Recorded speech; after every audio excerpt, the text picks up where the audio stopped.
लाक्षागृह षड्यंत्र। दैवयोग तथा शकुनी के छल कपट से कौरवों और पांडवों में वैर की आग प्रज्वलित हो उठी।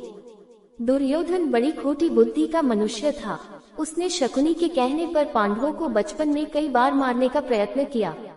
युवावस्था में आकर जब गुणों में उससे अधिक श्रेष्ठ युधिष्ठिर को युवराज बना दिया गया तो शकुनी ने लाक्ष के बने हुए धर में पांडवों को रखकर आग लगाकर उन्हें जलाने का प्रयत्न किया, किंतु विदुर की सहायता से पांचों पांडव अपनी माता के साथ उस जलते हुए घर से बाहर निकल गए।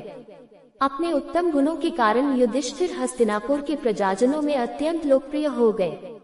उनके गुणों तथा लोकप्रियता को देखते हुए भीष्म पितामह ने धृतराष्ट्र से युधिष्ठिर के राज्याभिषेक कर देने के लिए कहा।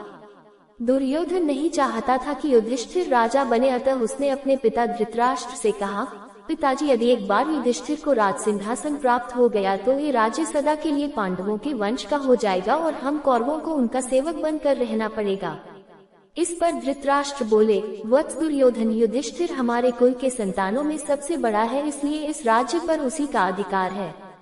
फिर भीष्म तथा प्रजाजन भी उसी को राजा बनाना चाहते हैं। हम इस विषय में कुछ भी नहीं कर सकते। धृतराष्ट्र के वचनों को सुनकर दुर्योधन ने कहा, पिताजी, मैंने इसका प्रबंध कर लिया है, बस आप किसी तरह पांडवों को वारणावत भेज दें।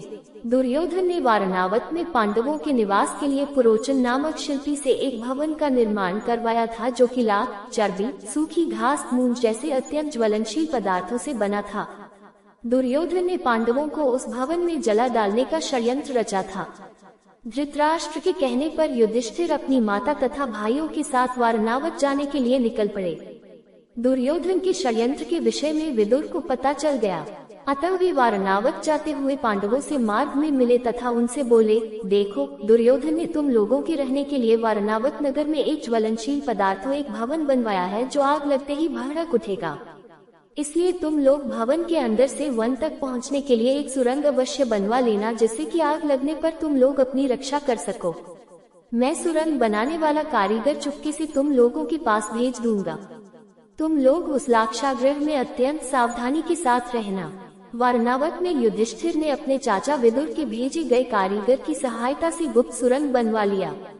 पांडव नित्य आखेट के लिए वन जाने के बहाने अपने छिपने के लिए स्थान की खोज करने लगे।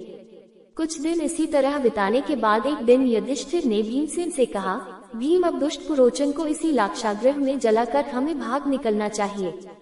भीम ने उसी रात्रि पुरोचन को किसी बहाने बुलवाया और उसे उस भवन के एक कक्ष में बंदी बना दिया। उसके पश्चात भवन में आग लगा दिया और अपनी माता कुंती एवं भाइयों के साथ सुरंग के रास्ते वन में भाग निकले।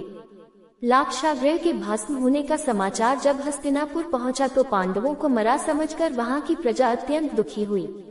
दुर्योधन और धृतराष्ट्र सहित सभी कौरवों ने भी शोक मनाने का दिखावा किया और अंत में उन्होंने पांडवों की अंत्येष्टि करवा दी।